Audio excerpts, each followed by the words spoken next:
Okay, let's talk Shakespeare.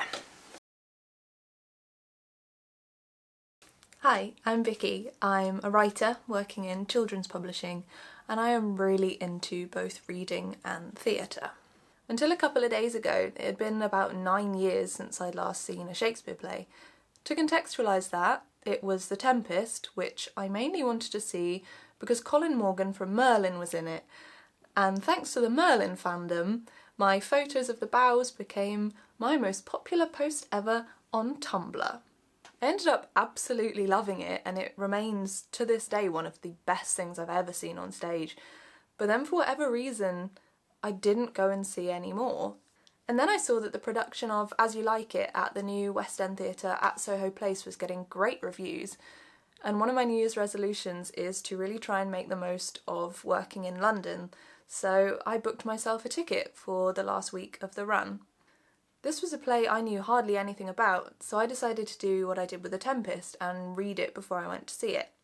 And I want to talk to you about how those experiences compared. But first, what is it about? As You Like It is one of Shakespeare's comedies, and people think it was written in about the year 1599, which makes it about as old as I feel some days. If I try and explain the plot to you, I will ramble and miss things out. So, here is the synopsis from the Royal Shakespeare Company. As You Like It subverts the traditional rules of romance. Gender roles, nature and politics are confused in a play that reflects on how bewildering yet utterly pleasurable life can be. Duke Senior has been forced into exile from the court by the usurping Duke Frederick. He takes refuge in the forest of Arden with a band of faithful lords. Rosalind, his daughter, is kept uneasily at court as a companion to her cousin Celia, Frederick's daughter. Orlando de Boys, the youngest son of the late Sir Rowland de Boys, has been kept in poverty by his brother Oliver since his father's death. Orlando decides to wrestle for his fortune at Frederick's court, where he sees Rosalind and they fall in love. The Duke banishes Rosalind, fearing that she's a threat to his rule. Celia, refusing to be parted from her cousin, goes with Rosalind to seek Duke Senior in the forest. For safety, they disguise themselves, Rosalind as the boy Ganymede, and Celia as his sister Aliena, and persuade the fool Touchstone to accompany them. On hearing of a plot by his brother to kill him, Orlando also flees to the forest and takes refuge with the exiled Duke. Posting love lyrics through the forest, Orlando encounters Rosalind disguised as Ganymede. She challenges his lovesick state and suggests that he should prove the strength of his love by wooing Ganymede as if he were Rosalind. From there you meet other characters in the forest, and pretty much everyone falls in love with someone. It's very pastoral and nature themed. There are goats, there's confusion and reflection and big revelations, and being essentially a very old rom-com, it all ties up nicely in the end and everyone's good. I picked up this copy of the play largely because As You Like It seems to get really horrible cover designs, and this was the nicest one I could find. But it has a pretty neat introduction and guides to words and a history of the production of the play, so that all worked out pretty well. Here's a quick look at how I got on with reading it and my trip to the theatre. Good morning. I am heading into London for a day in the office. It is absolutely freezing, so I need to get on the train, defrost, and start reading.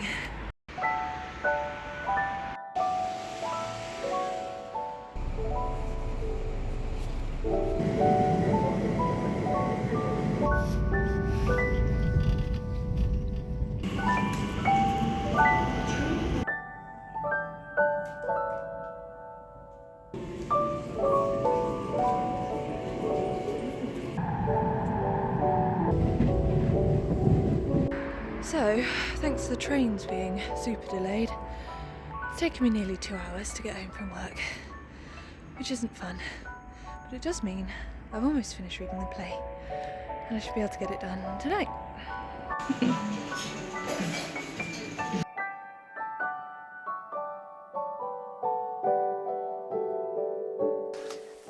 Finished. I will keep this brief because it has been a long day and I am done in, but I just wanted to share some quick thoughts having read this before I go and see it tomorrow. So my overall verdict, having read As You Like It, is it was fine. It was absolutely fine. It was quick to read, as you'd hope a play would be. There were some fun bits, there were some sweet bits. It does get points for being the first Shakespeare play to make me laugh while I was reading. Not a full, proper laugh, just like air out the nose laugh, but still, that counts. But I do think this needs to be performed. There were speeches that were lost on me. There were characters that I don't quite understand what they add. Everyone seems to be wandering around this forest, saying similar things. I think they're meant to be showing sort of different ways people fall in love, but reading it is just like, oh, here are another two people talking about their love, and then they have left, and now someone else is talking about their love. But the central three are great. I think I'm going to like them. Celia and Rosalind have a really lovely relationship. They tease each other a lot, but they've got each other's backs. And Orlando comes across classic teen boy in love, writing terrible poetry, being overdramatic about everything, and I think he's going to be really fun. As with reading any Shakespeare play, the language is a bit of a barrier. And I think maybe especially in the comedies, I'm sure Shakespeare put in some lovely puns that are based on words we don't use anymore, or cultural references that don't make sense to us. So you lose some of the more subtle humour.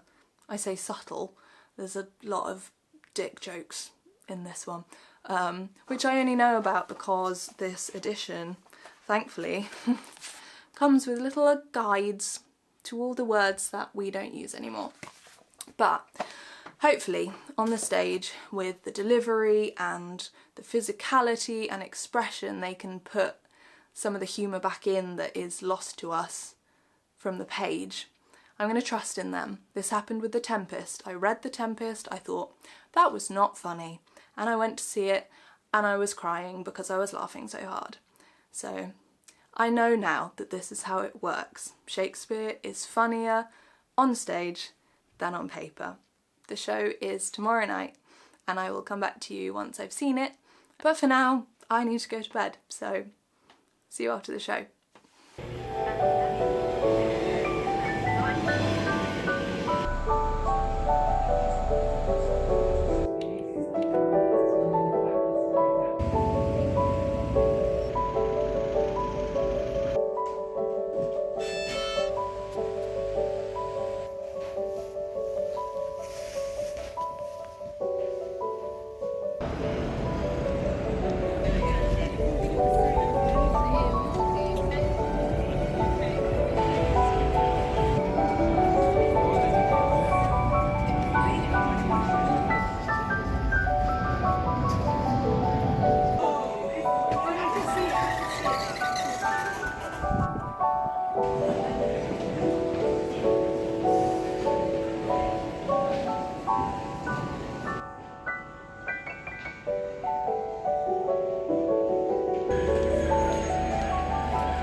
I said after reading the play that it was fine, and having seen it, it has been firmly upgraded to very lovely. This wasn't a play that blew my mind, it's not top of the list of things I've ever seen, but it was really charming and a lovely way to spend an evening. And I want to stress that it was the piece itself that stopped it being amazing, not anyone's performance. Performance and production and staging wise, it was incredible. Everyone on that stage was wonderful. Their performances were beautifully natural, the serious parts were done with real earnest, and they did everything they could to bring out the comedy to full effect.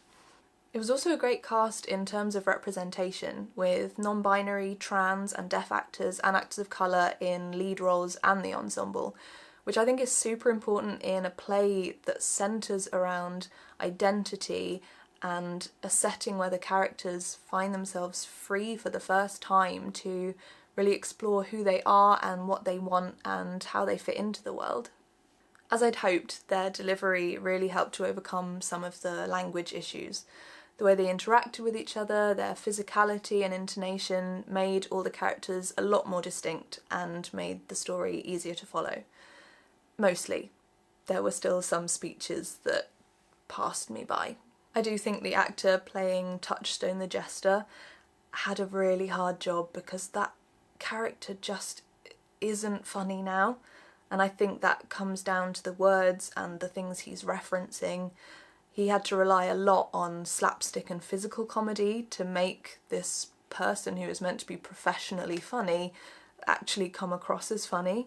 But everything else definitely benefited from being on stage, and there were added things that you just can't do on paper. The songs and the harmonies were beautiful. There were moments where actors interacted with the audience, which is always fun. And the central piece in the set was a grand piano and a pianist who played pretty much throughout the show. And the actors each interacted with him. Some of them were sitting on the piano, hiding under it from other people, nudging him into playing a love song when they were wooing, and that brought a whole nother level to it that I really appreciated. My favourite parts of the show were definitely the scenes with Rosalind, Celia and Orlando, played by Leah Harvey, Rose Ayling-Ellis and Alfred Enoch respectively. For a play that's over 400 years old, the way they acted with each other, joked around, how silly they were in love, felt kind of like a Georgia Nicholson book. I think this play could do with fewer speeches on philosophy, especially now the language is harder to understand, and just have more of those three characters, like lean into it as a full YA rom-com. I think that's what it needs.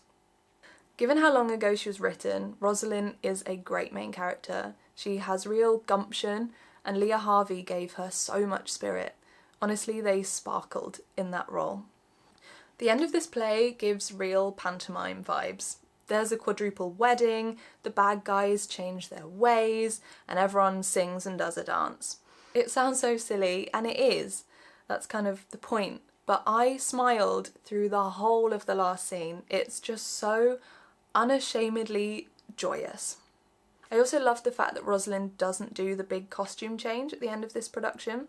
Traditionally, everyone gathers and she's like, sit tight, I'm going to sort this, you're all going to marry the right people, I'm on it, be right back. She goes off, she comes back in a big dress and everyone is like, whoa, now you are not wearing trousers, I can see that it is you, Rosalind, a girl. And she doesn't do that in this one. She goes to walk off. The Duke's like, do you know there's something about that boy that reminds me of my daughter? And she turns back round to face him and she's like, ta-da! And honestly, that caught me off guard. That made me a bit emotional. And I think that's the thing with this play. If you embrace that it's largely very silly, but with some real heartwarming moments, it's a great time. And this fits with my stance generally on Shakespeare. Schools try and make you think that he was this serious, intellectual writer whose work needs to be read in a very slow and dramatic way. But he was just a guy writing for average people, and he loved a dick joke. It's the same with Jane Austen. Not that she ever wrote a dick joke that I know of.